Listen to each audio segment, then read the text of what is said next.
My high school bully publicly tried to ruin my Ivy League future, so I exposed his rich dad's abuse and shut them both down. 3 months later, he knocked on my door, begging me to save him. I was 7 when my immigrant parents broke their backs to get me into a private school. My mom scrubbed homes for years, and my dad delivered food around the clock, sleeping 4 hours a day, all because they believed in me and wanted me to have the opportunities they never did. I loved them more than life, but there was always one thing preventing me from feeling like I belonged, and it was where I was from. We had just moved from Pakistan, and my accent stuck to me like a shadow. At school, kids would ask me to say words, not because they were curious, but because they wanted to laugh. Say refrigerator again, they'd snicker. Say library. I told my parents it was fine, that I was adjusting. I could see their hearts breaking. My dad would kiss the top of my head and say, "Your voice will go further than their laughter ever could." And he was right, because by 8th grade, I had studied so hard I was tutoring half my class. By 10th grade, I was designing lesson plans for my school's ESL program. I built a name for myself. The teachers adored me. Even some students who used to laugh at me did too. But then came junior year, and the new kid Bryce. He walked in with a Rolex, a known last name, and a sense of entitlement that showed he had never once heard the word no. On his first day, he raised his hand in biology and said, "Can I partner with Miss India over there?" Loud enough for everyone to hear, loud enough to make me feel like I was 7 again. But he never got in trouble for it. His dad had donated a new gym scoreboard to get him out of it, and this became a pattern. Bryce would humiliate me, and his dad would throw money at the school to get him off the hook. As you can tell, Bryce loved to torment me. He left bacon in my locker, would fake yawn whenever I spoke in class, say, "Your English is giving me jet lag." The worst part was he never said my name. Instead, he'd call me Chutney Girl, Taliban Barbie, and so on. One day during class, Bryce whispered to our row, "Here comes ISIS 2.0, when the teacher called on me and no one said anything. Not even the people I thought were my friends. Still, I kept showing up, kept getting straight A's, kept finding the people who saw past the hijab and the accent and the name. I think the main reason Bryce hated me was because I was smarter, that no matter how many times he smirked or sneered, he couldn't beat me in grades. And by senior year, it was official. I was valedictorian, and he came in second. His locker got slammed so hard that day, it broke. A week later, I was in a meeting with our principal, who said it was tradition for the runner-up to introduce the valedictorian at graduation. Bryce would be introducing me. I nearly laughed. The principal said he knew about our history and could have someone else introduce me instead. I just smiled and said, "He deserves that spotlight. Let him speak." He was told to write a speech celebrating me, my accomplishments, my character, my name, which by the way, he still couldn't pronounce. He practiced for weeks. I heard him in the hallway muttering, "Maha, Mahera, Mahira." The night before, my parents ironed my gown and sewed Quran verses into the hem, my dad polishing my medal like it was made of gold, and my mom whispered, "Whatever happens tomorrow, you've already won." The day of graduation came, and my parents were in the front row. My mom wore her best hijab, navy blue with gold trim. My dad had on the same suit he wore when he got his US citizenship. Bryce took the stage, stumbled on my name twice, then forced it out through gritted teeth. The brilliant Mahera. Perfect pronunciation. I walked across the stage, took the mic, and said, "Bryce, thank you for that introduction. I know public speaking is hard, especially when it's not about you." And the crowd laughed. I spoke about resilience, about names, about how pronunciation isn't hard, it just takes respect, and how some kids get trophies for showing up, while others get punished for daring to exist too loudly. I'm here not just because I studied hard, but because my parents believed in me more than the world doubted me. The applause was louder than I'd ever heard it, until Bryce rushed back to the mic and shouted, "I think everyone should know that Mahera was born here. She's not even from Pakistan. She just pretends to be with her fake accent. She lied about where she was born, and those lies will get her rejected from Ivy School." The gasp that followed hit me like a slap, like a betrayal, like every time someone tried to make me feel small. I saw my parents, my mother clutching her purse, my dad already moving to stand. But I took the mic back and said, "That isn't true. My parents and I immigrated here. I am proud of my culture and heritage, and it hasn't kept me from any school. In fact, I accepted a full ride at Columbia just last week." Thankfully, the crowd clapped and cheered as Bryce backed away. Later, I posted a photo, me in my cap and gown, holding my parents' hands, captioned, "Born in Karachi, raised in chaos, built for better." Everything was going amazing, until Bryce posted a video on his account that shifted my entire view of him. The video was him standing in his bedroom, looking straight at the camera. His face was red and puffy like he'd been crying. I didn't want to watch it at first. I was done with his drama. My graduation party was that evening, and I had family flying in from Pakistan. I had better things to do than give Bryce more attention, but my friend Danielle texted me about it, then my other friend Wayne, then 5 more people. The video was spreading through our graduating class like wildfire. I finally clicked on it while helping my mom prepare samosas for the party. Bryce looked different in the video, not smug or confident. He looked broken. He started talking about how his dad had forced him to try to take me down at graduation, how his father had been furious that I hit Bryce for valedictorian. Apparently, his dad had threatened to cut off his college money if he didn't try to humiliate me one last time. I almost dropped my phone in the cooking oil. This couldn't be real. Was this some kind of weird trick? Another way to mess with me? I watched the whole 8-minute video. Bryce actually apologized. He admitted to bullying me for years because he was jealous of how smart I was without even trying. He said his dad had always pushed him to be the best, and when he couldn't hit me academically, he tried to tear me down in other ways. My mom noticed my expression and asked what was wrong. I couldn't even explain it properly. I just handed her my phone and let her watch. She frowned the whole time, then handed it back without saying anything. I knew that look. It was her wait and see face. She didn't trust Bryce either. The party that night was amazing. My aunts and uncles filled our small small apartment with laughter and gifts. My cousins kept asking me about American colleges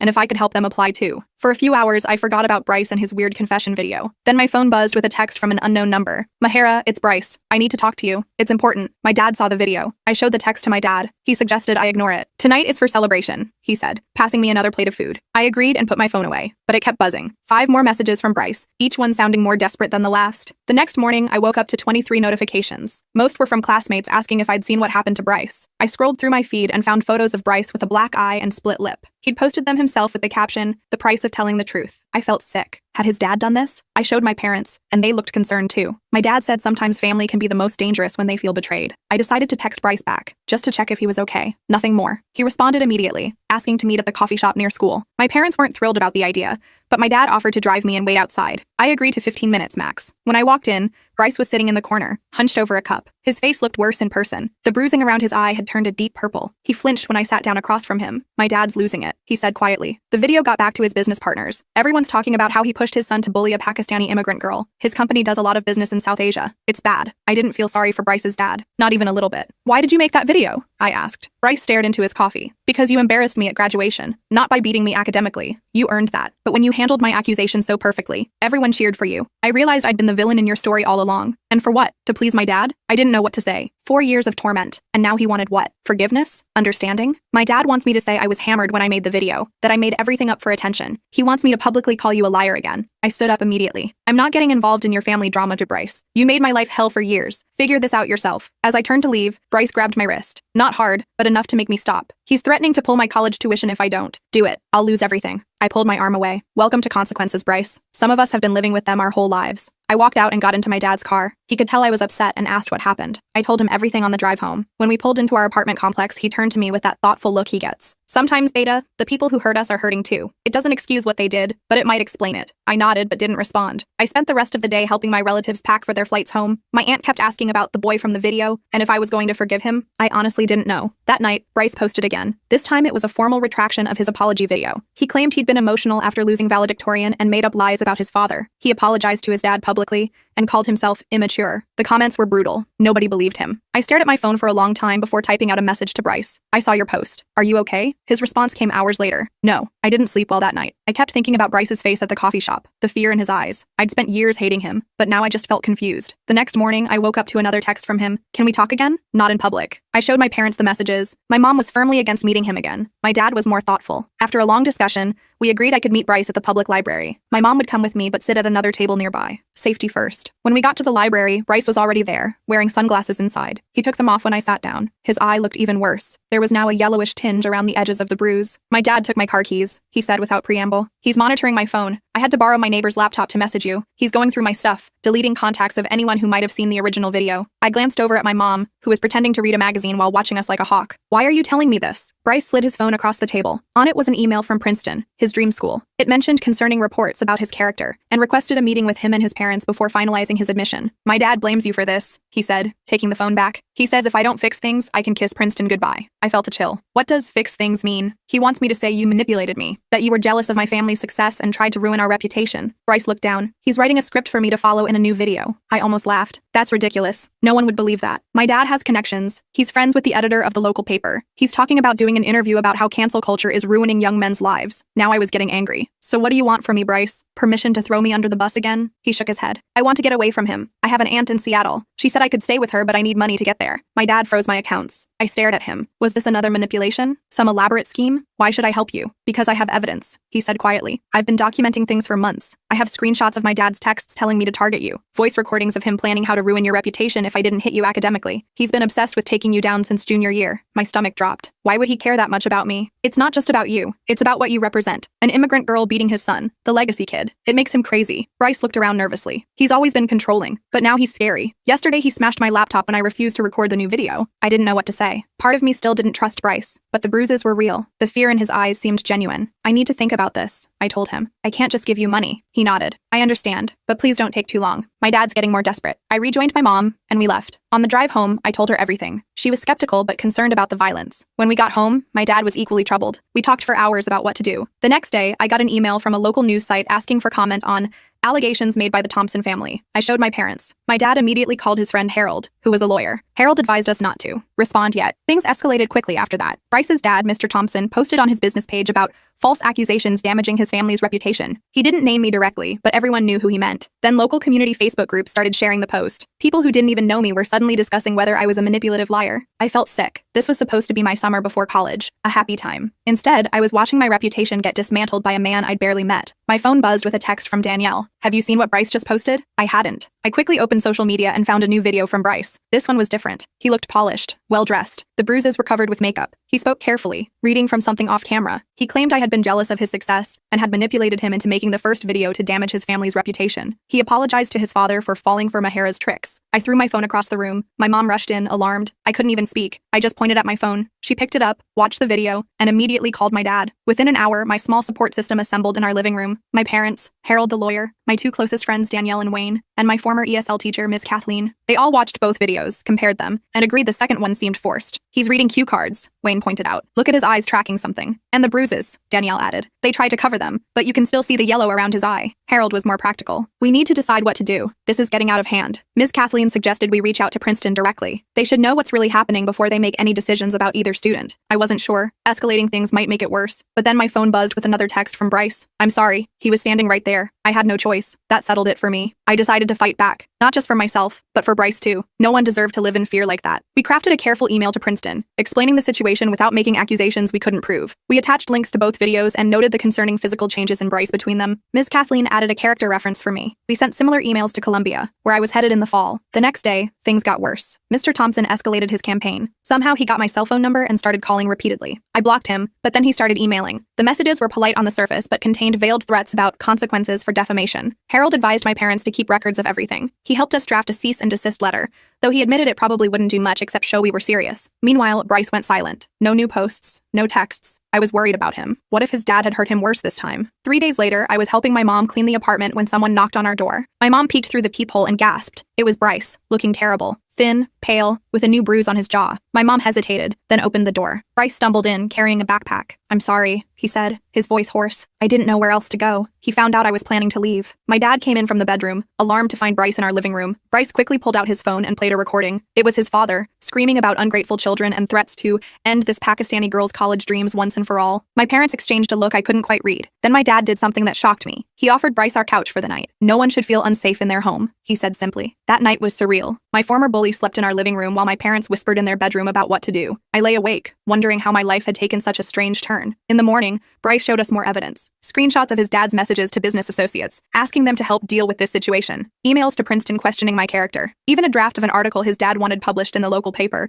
painting me as a calculating manipulator who played the victim card. "He's obsessed," Bryce said, scrolling through his phone. "It's like he can't stand that someone like you could hit someone like me. The someone like you stung, but I let it go." We had bigger problems. My dad called Harold again. This time, Harold came over in person. He reviewed everything Bryce had shown us and took copies. He explained that while Mr. Thompson's behavior was concerning, much of it wasn't technically illegal. The best approach might be to counter his narrative rather than try to silence him. "People like this thrive on control and fear," Harold explained. "The best defense is often full transparency." We spent the day crafting a response, not just for Princeton, but for everyone. With Bryce's permission, we compiled the evidence into a single document. The texts, the emails, the recordings. We added context, explaining the history of Bryce's bullying and his father's enabling. Then came the hard part, deciding what to do with it all. "If we make this public, your dad will retaliate," I told Bryce. "Are you ready for that?" He looked scared but nodded. "I can't live like this anymore, and I can't let him hurt you because of me." That afternoon, we sent the complete file to both Princeton and Columbia. We also shared it with our school principal and the school board, not to get anyone in trouble, but to protect ourselves from whatever might come next. Bryce stayed another night on our couch. His phone kept ringing with calls from his dad, which he ignored. In the morning, he got an email from Princeton requesting a private meeting with him, without his parents. It seemed they were taking the situation seriously. I felt a weight lifting. Maybe this would all work out. Then my mom got a call from a friend who cleaned houses in Bryce's neighborhood. Mr. Thompson was telling people I had kidnapped his son. He was threatening to call the police. Panic set in. This was getting dangerous. Harold advised us to be proactive. Bryce called the non-emergency police line himself and explained he had left home voluntarily because he felt unsafe. They took his information but seemed unconcerned since he was 18. Still, Still, we knew Mr. Thompson wouldn't give up easily. He had money and connections. He was used to getting his way. That evening, as we were eating dinner, someone pounded on our door. Through the peephole, we could see Mr. Thompson red-faced and furious. My dad told us to stay back while he handled it. I couldn't hear everything, but my dad's voice remained calm while Mr. Thompson's got louder. Finally, my dad said clearly enough for us to hear, "Your son is welcome here as long as he needs. If you continue harassing my family, we will take appropriate legal action." The door closed. Mr. Thompson shouted something from the hallway, then stormed off. My dad came back looking shaken but resolute. "He's not a well man," was all he said. The next day, Bryce got another email from Princeton. They wanted to meet with him as soon as possible, alone. He was nervous but agreed. My dad drove him to the meeting and waited outside. When Bryce came out 2 hours later, he looked different, lighter somehow. He showed us the email on his phone. Princeton had reviewed the evidence and found his situation deeply concerning. They were still offering him admission,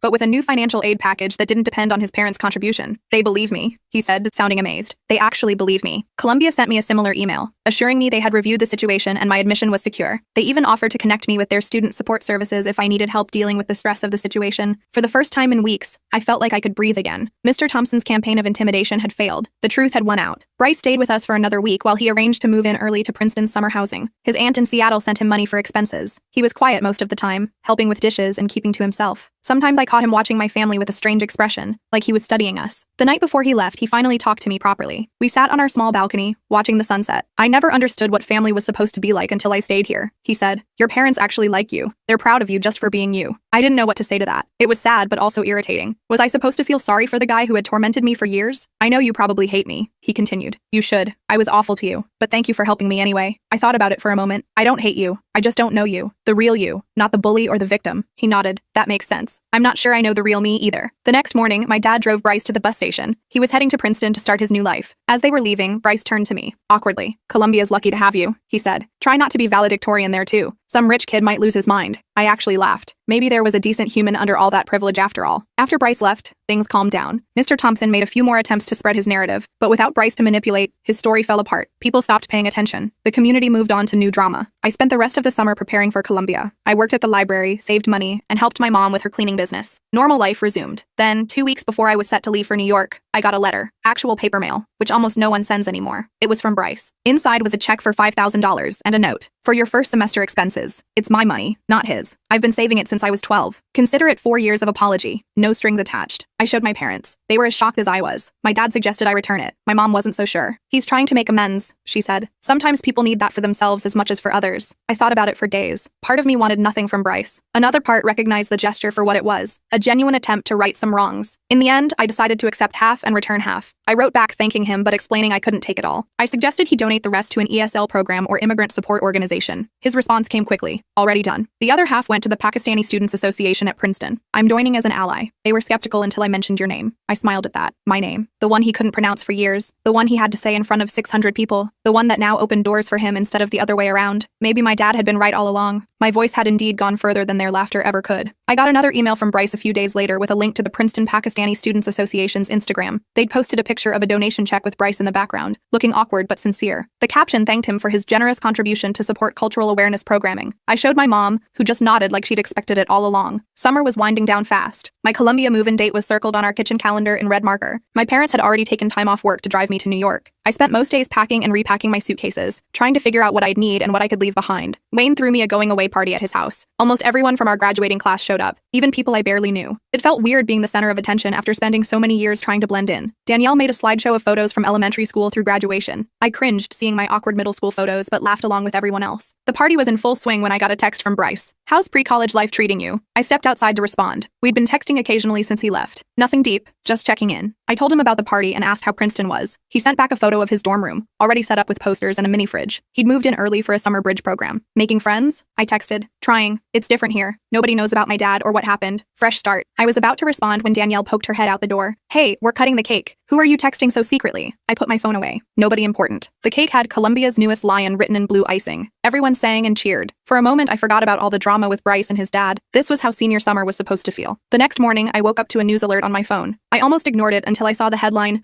"Local business leader Gregory Thompson steps down amid controversy." I sat up so fast I got dizzy. The article was vague about details, just saying he was leaving his position for personal reasons and to focus on family matters. But the timing couldn't be coincidental. I forwarded the link to Bryce with a question mark. His response came hours later. "Board forced him out. Too many rumors about his behavior. He's blaming me, of course. I felt a weird mix of satisfaction and worry. Are you okay? Better than ever. He can't control me anymore. I showed the article to my parents at breakfast. My dad read it carefully, then set down his coffee. Sometimes consequences find people in their own time, he said. My mom nodded, in agreement. The next week flew by in a blur of last-minute shopping and packing. My parents bought me new sheets for my dorm bed and a laptop for classes. My mom kept adding more food to my suitcase like I was heading to a desert island instead of a university with dining halls. The night before we left for New York, I couldn't sleep. I sat on our small balcony, looking at the stars and thinking about everything that had happened. 4 years of bullying, the graduation showdown, Bryce's confession, and his dad's meltdown. It felt like I'd lived an entire lifetime in just a few months. My phone buzzed with a text from Bryce. Nervous about tomorrow? How did you know I'm leaving tomorrow? You mentioned it last week. I have a good memory for some things. I smiled despite myself. Yeah, nervous but excited. You? Classes start Monday. I joined the debate team already. And that Pakistani Students Association. They're teaching me Urdu phrases. Careful. Your pronunciation was always terrible. I'm practicing. Maybe someday I'll say your name perfectly in multiple languages. I laughed out loud at that. Who would have thought I'd be joking around with Bryce Thompson at midnight before college? My dad found me on the balcony around 1 a.m. and brought me a cup of chai. We sat together in comfortable silence for a while. Finally, he said, I'm proud of how you handled everything this summer. I leaned against his shoulder like I used to do when I was little. I learned from the best. The drive to New York the next day took forever. We hit traffic in New Jersey and again in Manhattan. My dad kept checking the GPS while my mom fretted about being late for check-in. I sat in the back seat, watching the scenery change from suburbs to city. Columbia was more beautiful than I remembered from my campus visit. The historic buildings looked like something from a movie. My dorm was in a newer building with air conditioning, which my mom was very excited about. We parked in the unloading zone and started carrying my stuff up to my room. My roommate Julia was already there with her parents. She was from California and seemed nice enough. We awkwardly divided the room while our parents made small talk. Her dad kept mentioning their beach house, and I could tell my parents felt out of place. After we finished setting up my side of the room, my parents took me to dinner at a small Pakistani restaurant they'd researched beforehand. My mom cried a little when the food came. It tastes like home, she said. I held her hand across the table. We walked around campus after dinner. My dad kept taking photos of everything. Me in front of the library, me by the main gates, me next to random statues. My mom kept pointing out emergency phones and reminding me to always walk with friends at night. When it was time for them to leave, I walked them back to the car. My mom hugged me so tight I could barely breathe. My dad kissed the top of my head like he used to when I was little. Your voice will go further than you can imagine, he whispered. I cried as they drove away. Standing alone on a New York City street, I felt smaller than I had in years. What if I couldn't handle college? What if I didn't make friends? What if everyone here was smarter than me? I was still wiping away tears when my phone buzzed. It was Bryce again. First day going okay? I was about to type fine when I decided to be honest instead. Parents just left, feeling a bit lost. Normal. I cried in the shower my first night so my roommate wouldn't hear. That made me smile. Thanks for telling me that. I'll hold it over you forever. I deserve that. Hey, did you know Princeton and Columbia have a bunch of joint events? Academic competitions and stuff? Are you suggesting we might see each other again? Maybe, if you don't mind. I promise to pronounce your name correctly. I walked back to my dorm thinking about that. Did I want to see Bryce again? The boy who had made high school hell but then showed me a different side of himself? I wasn't sure. Orientation week was a whirlwind of activities. I met so many people I couldn't keep their names straight. My roommate Julia turned out to be really nice, if a bit sheltered. She'd never had a non-white friend before and asked some awkward questions, but she was genuinely trying to learn. Classes started, and I quickly fell into a routine. The workload was intense but exciting. I joined the Muslim Students Association and the Pre-Med Society. I made friends with a girl named Andrea from my chemistry class and a guy named Gray from the dorm floor below mine. About a month into the semester, I got an email about an upcoming debate competition with Princeton. Teams from both schools would argue topics related to immigration policy. There was a link to sign up. I stared at it for a long time before clicking. I wasn't on the debate team, but the email said they were looking for students with personal perspectives on immigration. That was definitely me. The tryouts were the following week. I prepared a short speech about my family's experience immigrating to America. When my turn came, I spoke clearly and confidently, the way I had at graduation. The debate coach, Professor Lawrence, nodded approvingly throughout. I made the team. We had 2 weeks to prepare for the competition, which would be held at Princeton. I threw myself into research, staying late at the library most nights. My roommate Julia brought me coffee and snacks, joking that she only saw me when I came back to change clothes. The day of the competition arrived faster than I expected. Our team took a bus to Princeton early that morning. The campus was gorgeous, all ivy-covered buildings and perfectly manicured lawns. It screamed old money in a way that made me slightly uncomfortable. We gathered in a large lecture hall for the opening remarks. I was scanning the Princeton team when I spotted him. Bryce was sitting in the front row, wearing a blue blazer with the Princeton logo. He saw me at the same time and gave a small wave. During the first round, Columbia faced a different Princeton team. We won easily. I didn't speak much, just presented some statistics to support our main argument. The second round was tougher, but we pulled through. For the final round, we were up against Bryce's team. The topic was, should immigration status be considered in college admissions? We were arguing that it shouldn't. As I listened to Bryce's opening statement, I realized something had changed. He spoke passionately about the contributions of immigrant students, citing research about academic achievement and cultural enrichment. When it was my turn to speak, I shared my personal story, how my parents had sacrificed everything for my education, how I'd faced discrimination but persevered. I didn't look at Bryce while I spoke, but I could feel his eyes on me. In his rebuttal, Bryce acknowledged the validity of my experience, but argued that universities should be aware of immigration status. not to discriminate, but to provide appropriate support services. It was a nuanced take I hadn't expected. The judges deliberated for nearly 30 minutes before declaring Columbia the winners by a narrow margin. As people gathered their things, Bryce approached me. "Great job," he said, extending his hand. "Your closing argument was killer." I shook his hand, feeling strained about the formality. "Thanks. You've gotten better at this. I had a good teacher." He smiled, and for once it wasn't smug or forced. "A few of us are getting dinner in town. Would you and your team want to join?" I looked over at my teammates who were watching curiously. Sure, why not? Dinner was surprisingly fun. Bryce introduced me to his friends without mentioning our complicated history. Just, "This is Mahera. She's brilliant." His Princeton friends were mostly okay, though one guy named Randy kept interrupting everyone. As the night went on, I found myself sitting next to Bryce. "So," I said quietly, "the Pakistani Students Association? How's that going?" He laughed. "They've been patient with me. I'm learning a lot." He hesitated, then added, "My dad cut me off completely after the board forced him out. He's telling family I'm dead to him." "I'm sorry," I said, and meant it. Bryce shrugged. "Don't be. I'm figuring out who I am without him. It's hard, but good." He took a sip of his water. "How are your parents?" "They call every day. My mom sends me Pakistani food through this app that delivers from home kitchens. My dad keeps sending articles about successful women in medicine." "They sound amazing," Bryce said. "You're lucky." I nodded. "I know." After dinner, as our teams were saying goodbye,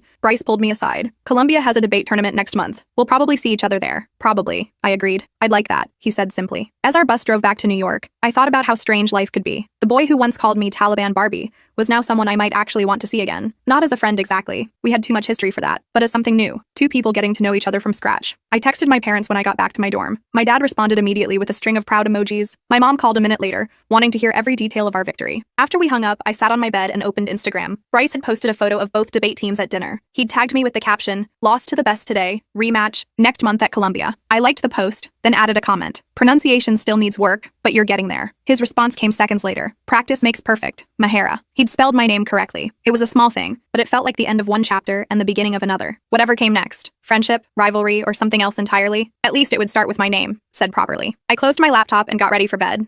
Thinking about the debate tournament next month and all the months after that, college stretched before me, full of possibilities I couldn't have imagined a year ago. I fell asleep smiling, dreaming of future victories and my name, pronounced perfectly, echoing in crowded halls.